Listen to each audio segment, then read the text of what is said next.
Ya Zahra, Ya Zahra, Ya Zahra, Ya Zahra, Ya Zahra, Ya Zahra, Ya Zahra, Ya Zahra. أعوذ بالله من الشيطان الرجيم بسم الله الرحمن الرحيم اللهم كن لوليك الحجة بن الحسن صلواتك عليه وعلى آبائه في هذه الساعة وفي كل ساعة وليا وحافظا وقائدا وناصرا ودليلا وعينا حتى تسكنه أرضك طوعا وتمتعه فيها طويلا. Que la bénédiction d'Allah soit sur le saint prophète Mohammed sallallahu alayhi wa sallam ainsi que sur sa sainte descendance. Imam Hussein alayhi salam ainsi que sa famille et ses compagnons arrivèrent jeudi à Karbala. C'était le deuxième jour du mois de Muharram de l'an 61 de l'Hégire. En arrivant là, il se tourna vers les siens et dit : Les hommes sont les serviteurs du monde, et la religion est ce qu'ils sucent pour lui retirer son suc doux et sucré. On leur a mis cela sur leur langue pour qu'ils savourent et retirent son goût. Et tant que cela durera, les hommes la préservent. Mais lorsque survient le moment de passer aux épreuves, ceux qui sont vraiment religieux et croyants se retrouveront en nombre limité, hélas. Il ajouta : Alors, c'est ici Karbala ? On lui répondit affirmativement. Il dit : C'est le lieu même où surviendront la tristesse et les calamités. Allons, il faut faire reposer les chameaux, faire descendre les valises. En vérité, c'est le lieu de la mort des braves hommes, là où nos sangs seront versés. Ainsi tous descendirent de leurs montures et Hur, avec ses 1000 compagnons d'armes, descendirent de leur côté devant le campement d'Imam Hussein alayhi salam. Il écrivit un message à Ibn Ziyad en l'informant que Hussein s'était arrêté à Karbala. Ibn Ziyad de son côté écrivit aussitôt une lettre à Imam Hussein alayhi salam en lui disant : On m'a informé que tu t'es arrêté à Karbala. Et Amir al-Mu'minin Yazid, que la malédiction d'Allah soit sur lui, m'a enjoint de ne point me reposer, de ne point manger à ma faim, de ne point fermer les yeux pour me reposer, tant que je ne t'ai pas envoyé auprès du bon Dieu. À moins que tu ne te soumettes soit à mes ordres, soit aux ordres de Yazid, c'est tout. Quand Imam Hussein alayhi salam eut lu cette missive, il la jeta par terre et déclara : Qu'il soit éloigné du salut divin, le peuple qui préfère la satisfaction d'une créature d'Allah à la colère divine. Le messager demanda : Ô Aba Abdillah, quelle est ta réponse ? Il répondit : Cette lettre n'a point de réponse car la parole tourment est devenue obligatoire pour le cas d'Ubaydullah ibn Ziyad. Lorsque le messager retourna vers Ibn Ziyad et fit la réponse de Hussein alayhi salam, cet ennemi d'Allah s'enragea et regarda Omar ibn Saad et lui ordonna de faire la guerre à Hussein alayhi salam. Mais Omar refusa d'assassiner Imam Hussein. Ubaydullah lui dit : Alors rends-moi l'ordre officiel qui t'appointe désormais comme le gouverneur de toute la région de Ray.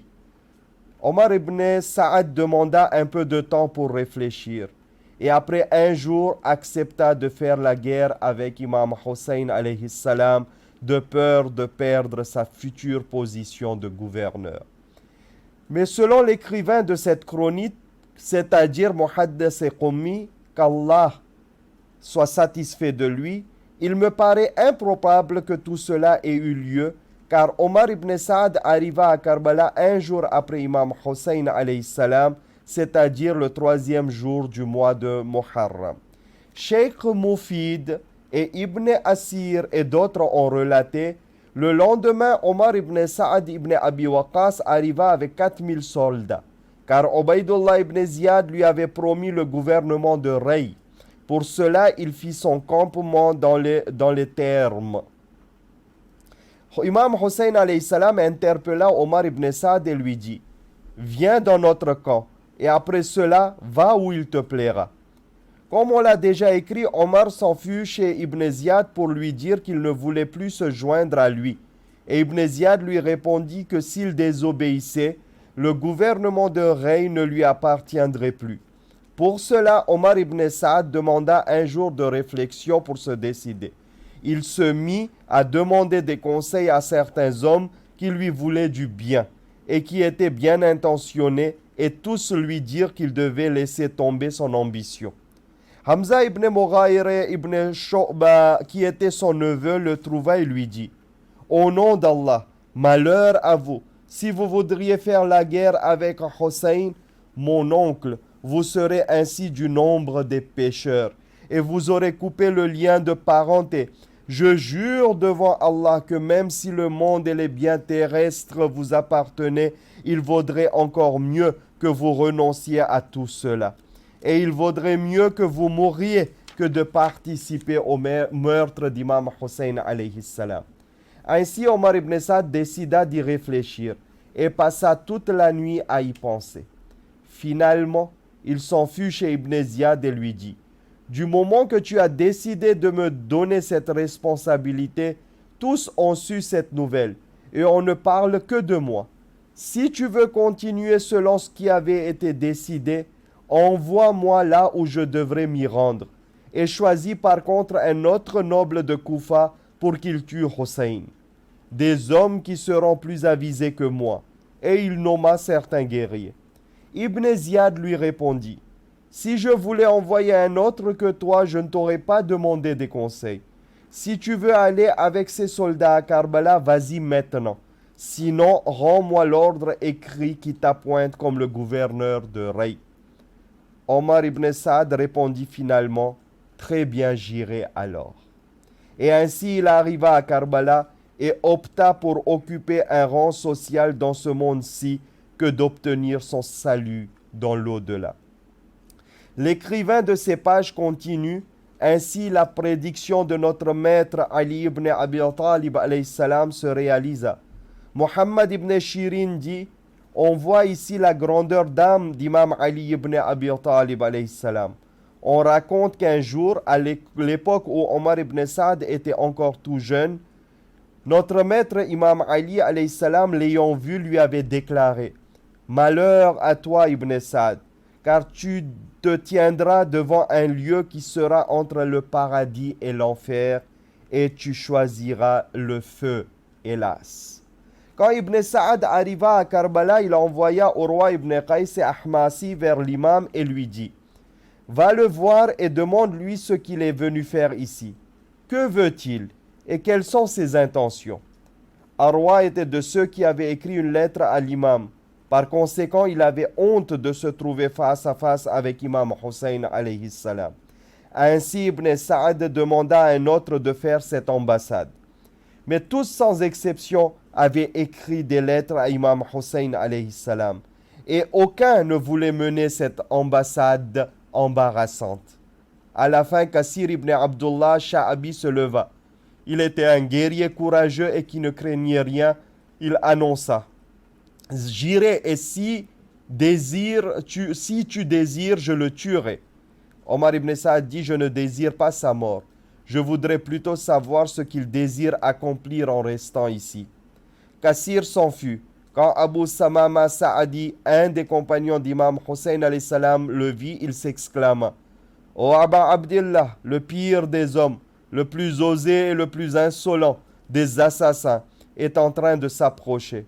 Et il se leva prestement pour aller au-devant de lui pour protéger ainsi son maître et son seigneur. Il lui dit: Remets ton épée à moi avant de t'approcher. L'ambassade dit: Non, car je ne suis qu'un simple messager. Si vous voulez m'entendre, je suis à vous. Autrement, je m'en vais. Abu Samama répliqua: Je mettrai alors la main sur ton épée et tu parleras. L'ambassade dit: Je jure au nom d'Allah que je ne te laisserai pas faire cela. Abu Samama dit: Alors dis-moi ce que tu as à dire et je le transmettrai à mon imam. Car sache que je ne te laisserai point t'approcher de lui. En vérité, tu es un homme vil et répugnant. Et ils s'insultèrent. Kassir retourna vers Omar ibn Saad. Alors Omar choisit un autre homme au nom de Ghurra ibn Qais et Hanzali pour l'envoyer à Imam Hussein alayhi salam. Quand il s'approcha, Imam Hussein alayhi salam le vit et demanda aux siens, « Vous le reconnaissez ?» Habib ibn Mazahir le reconnut. « Eh oui, hélas, il est mon neveu et je ne savais pas qu'il se trouvait dans ce lieu. » Il s'approcha et salua Imam Hussein alayhi salam et lui transmit le message d'Omar ibn Sa'ad la'anatullah alayh. Imam Hussein alayhi salam lui dit, « Les habitants de votre ville m'ont écrit des lettres et ils veulent que je vienne à Koufa.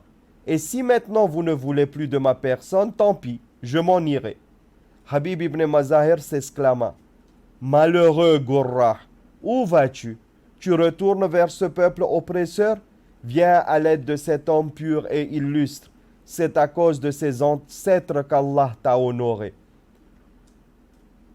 Le neveu d'Habib ibn Mazahir répondit, « Ô mon oncle, je vais porter ce message et puis j'y penserai. » Omar ibn Saad, après avoir entendu la réponse d'Imam Hussein alayhi salam, dit, « Qu'à Dieu ne plaise qu'il y ait une guerre entre nous. » Et il écrivit une lettre à Ibn Ziyad en lui communiquant la réponse d'Imam Hussein alayhi salam et le fait que les habitants de Koufa lui avaient écrit des centaines de lettres le suppliant de venir à leur aide, et si maintenant il regrettait de l'avoir invité, Hussein alayhi salam était prêt à tourner la bride de son cheval et repartir vers d'où il était venu.